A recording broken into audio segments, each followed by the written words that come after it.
এই ছাত্রটি এখন শিক্ষক হয়ে কিতাব বোঝায়, সামনে দর্শে বসা আপনারা যেমন বসে আছেন, শিক্ষক এখন পড়াইতেছে, কিতাবের দিকে তাকায় না, ছাত্রদের দিকে তাকায়া তাকায়া ওই কিতাবটা পড়ায়। জোরে বলেন সুবহানাল্লাহ, জোরে বলেন। ছাত্রগুলি চিন্তা করলো, ইতিপূর্বে যত শিক্ষক আসছেন তারা বইয়ের পাতা দেখে দেখে দেখে দেখে আমাদের পড়াইতো, অথচ এই শিক্ষক আমাদেরকে বইয়ের পাতা না দেখায় পড়ায়। জোরে বলেন সুবহানাল্লাহ। বলেন তো এটা কি ইলমি যোগ্যতা হয়েছে না উস্তাদের দোয়ায়? একটু আওয়াজ দিয়ে বলেন। উস্তাদের দোয়া ছাড়া কেউ কেউ দুনিয়া ও আখিরাতের হায়াতে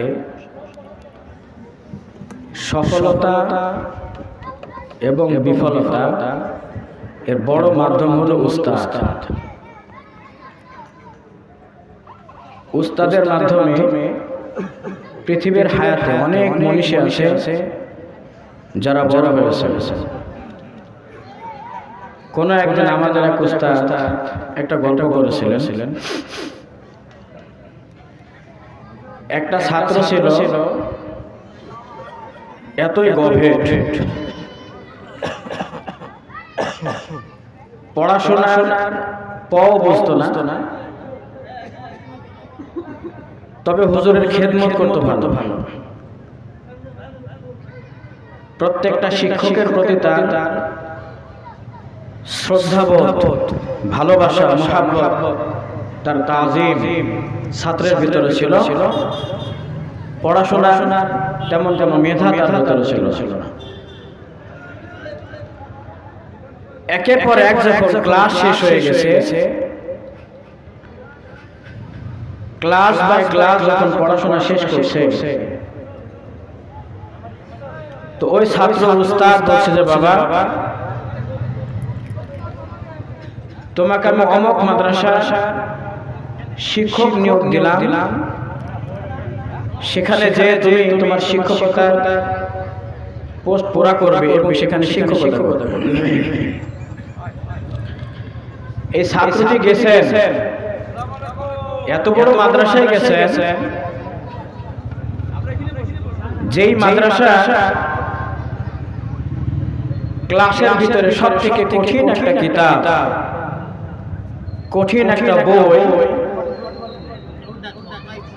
দর্শের নিয়ম অনুযায়ী ওই ছাত্রের ভাগে পড়ছে ওই কিতাবটি।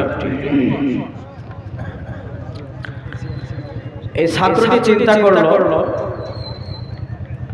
যে আজীবন আমি পড়াশোনা করতে পারি না, ব্রেন ছিল দুর্বল, হুজুর আমাকে এমন জায়গায় শিক্ষক হিসেবে নিয়োগ দিয়েছেন, আমি তো আগামীকালকে ক্লাসে যে ছাত্রদের কিছু বোঝাবো দূরের কথা, ছাত্রদের সামনে যাওয়ার মতো আমার কোনো যোগ্যতা নেই। সম্মানিত হাজিরিন, আমি সামান্য একটা গল্প আপনাদের শোনাচ্ছি এজন্যই, আজকে উস্তাদদের নেক দোয়ার বরকতে আল্লাহ তাআলা আমাদেরকে আপনাদের মেহমান বানিয়েছেন। এছাড়া আমাদের ভিতরে কোনো পুঁজি নাই, কোনো পুঁজি নাই। ছাত্রটি মনে করলো হুজুর যেহেতু পাঠিয়েছেন, মান সম্মান যাওয়ার আগে ফজরের আজান হবে, আজানের আগে আমার বিছানাপত্র গুছিয়ে পলায়ন করব, আমার শিক্ষকতা করার কোনো দরকার। বলে শিক্ষক যদি ছাত্রের ক্লাসে যে পড়া বোঝাইতে না পারে, এর থেকে বড় অপমানজনক বিষয় আর হতে পারে? একটু আওয়াজ দিয়ে বলেন, হতে পারে? কারণ আপনারাও কারো না কারো ছাত্র, অবশ্যই কথা বলেন ঠিক কিনা? সেটা হতে পারে স্কুল, কলেজ, মাদ্রাসা, ইউনিভার্সিটি, যে কোনো শিক্ষাঙ্গনে কারো না কারো কাছে আমরা সকলে একটা হরফ হলেও শিক্ষা করেছে না করি নাই? আমি তো কইছি, আপনারা কারা কারা করছেন? একটা হরফ এবিসিডি হতে পারে, অ আ হতে পারে, ক খ হতে পারে, আলিফ বা তা হতে পারে। শিখছেন সবাই?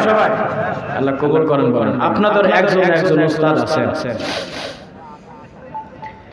এই ছাত্রটি রাতের বেলায় ভাবলো পরবর্তী দিন সকালবেলায় ক্লাসে যাওয়ার আগে আমি এখান থেকে ফুটে পড়ব। রাতের বেলায় সামানা গুছাইছেন, বিছানা পত্র গুছাইছেন, বই খাতা কলম গুছাইছেন।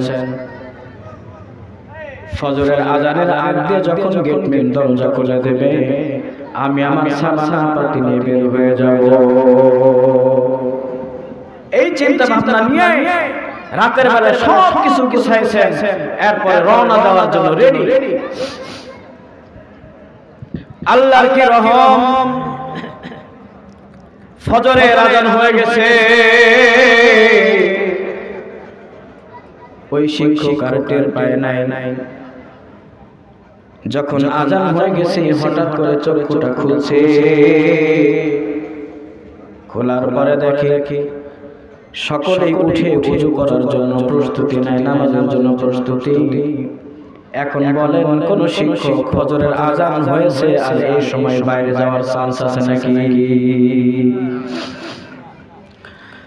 আর বের হতে পারে না।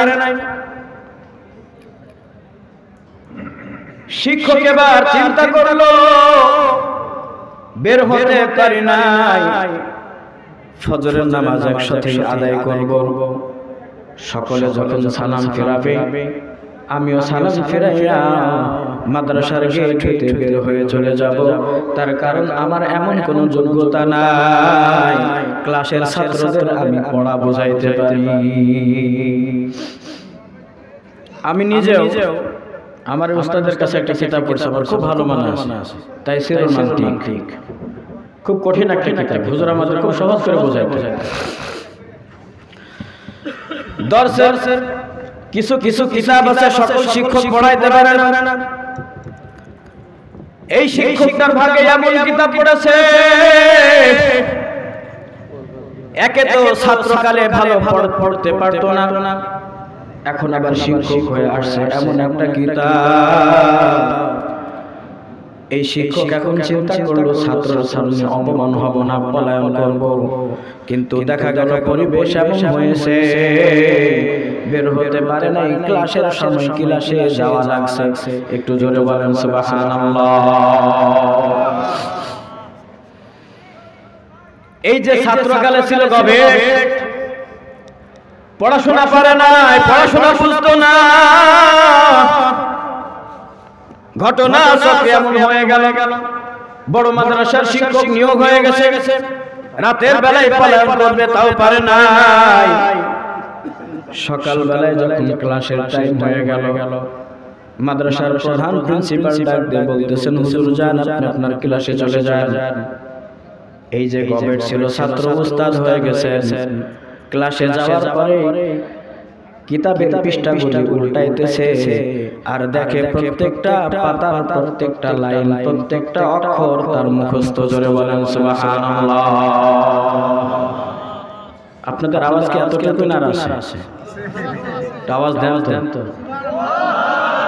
নারায়ে তাকবীর, নারায়ে তাকবীর। এই তাকবীর কোন দলের নাকি? হ্যাঁ, আমরা মুসলমানের স্লোগান হলো নারায়ে তাকবীর।